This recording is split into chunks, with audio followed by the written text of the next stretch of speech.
Ball pens. We have 56 models of pens to choose from. And speaking of ball pen, ang dami kasing pen sa harap natin. So ano ba yung difference ng mga yan? So yung mga difference ng ball pen natin is yung materials na ginagamit. Meron tayong plastic, meron tayong aluminum, at meron tayong wood ball pen. And pwede mo ba mas elaborate yung difference niya talaga? So kapag plastic, usually ito yung mga disposable ball pen. Kapag naman aluminum, ito yung mga premium ball pen natin at refillable yung ink niya. And then kapag wood naman, ito yung ini-engrave yung process. Oh, and ano naman yung mga types of pen na meron tayo dito ngayon? So first, meron tayong push.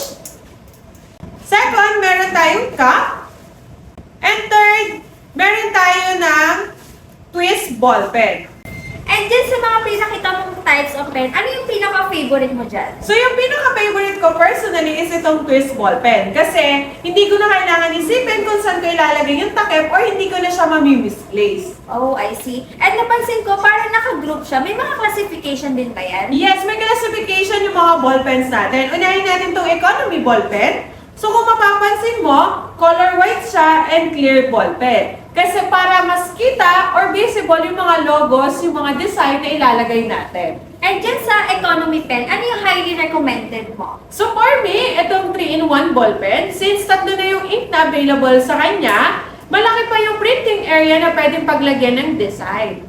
So next naman natin is yung plastic ball pen natin. So kung mapapansin mo, mas madami siyang color available. At the same time, kung titignan mo din siya, mukha siyang aluminum. Pero gawa lang siya sa high grade na plastic. And since nabanggit mo yung printing sa economy, same lang din ba si plastic? Yes, yung plastic natin is same lang ng process sa kanya na UV print yung gamit. So katulad nito, so kahit na scratch mo siya, hindi siya basta nababakbak. Or kahit nabasa siya, hindi siya nasisira. Oh, so waterproof din pala siya. And Yes. ito napansin ko, parang ang high quality. Anong tawag dyan? So ito dito natin, ang tawag dito is yung mga premium ball pen natin. So ito, perfect to kapag personalized gift. At the same time, ang ginagamit na print dito is hindi lang UV print. Ginagamitan din siya ng engrave process. And ito, parang bago lang kasi siya sa mata ko. So ano ba tawag sa pen na to? So ang tawag sa mga ball pen na to is bamboo.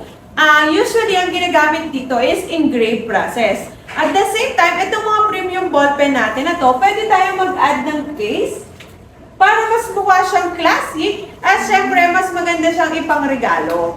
So napansin ko, pwede rin palang lagyan yung pinaka-case niya ng Yes, pen. pwede itong lagyan ng mga logos or mga personalized name. And ito namang mga to, anong tawag dito? Ang tawag dito ay mga stand ball pen. Actually, meron din tayong mga lace. Ang kinagandahan dito, may kasama na siyang adhesive. So, pag tinanggal mo yung pinakatakip, pwede na siyang idikit sa mga table or pwede natin ilagay sa wall. And saan ba siya usually ginagamit? So, usually, ginagamit to sa mga kailangan na office na mag-fill out or mga establishment. So, since nabanggit mo yung mga establishment, ano ba yung pinaka-recommend mo sa kanila pagdating dito sa mga may stand? So, sa akin, personally, ang pinakagusto ko ay itong isang ball pen natin na with stand na may compartment. Kasi, pwede natin ilagay dito like mga clip or mga small things na kailangan natin i-save. So, perfect siya. Ilalagay lang natin sa table and then meron ka na ding ball pen. Oh, okay. So, eto may napansin lang ako. Parang kakaiba kasi siya sa mata ko. And eto may mga nail cutter. So, anong tawag naman dito? So, ang tawag dito is mga multifunctional ball pen natin. So, itong isang ball pen na to, meron siyang calendar na kasama. Yan.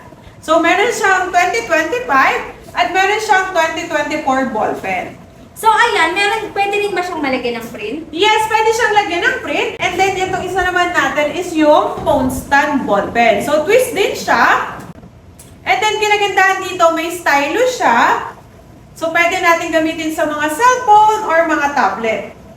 And then, ito yung pinaka-isa sa maganda niya, is meron siyang phone stand. So, gagawin lang natin, ilalagay lang natin yung ball pen, and then yung phone natin. So, magagamit na siya as phone stand. And next natin is itong ball pen with gel cutter natin. So, ang kinagandahan dito is twisted yung ball pen niya, at meron siyang nail cutter. And since sobrang dami ng pens na nandito, kung papipiliin ka ng isa, ano ba talaga yung marirecommend mo sa kanila? So, kapag nasa construction firm ka, ang marirecommend ko is talaga tong 6-in-1 ball pen natin. Kasi meron na siyang stylus, meron pa siyang labeler, meron siyang ruler, inches to cm, At the same time, meron siyang ballpen na twist at meron tong screw. So, pwede mo siyang gamitin anytime. And kung estudyante ka naman, anong marirecommend mo sa mga students dyan? So, for me, kung mga nasa office ka or kaya nasa school nga, so perfect tong ballpen with phone holder natin at stylus. Katulad ng dinemo ko kanina, perfect na perfect siya gamitin anywhere. And matanong ko lang, and sure ako, yun din yung tanong nila. So ano ba yung pinakamura o yung pinaka-affordable at yung pinakamahal na pen naman? So, pinakamura nating ballpen is itong mga economy ballpen natin. At yung mga pasok naman din sa budget natin is itong mga premium ballpen at mga multifunctional ballpen natin. So, ayan, thank you so much, and to advise you all that we offer all types of printing and various packaging options. Please message us for the specific product that you prefer. So we can send the explainer video and further explain the product details.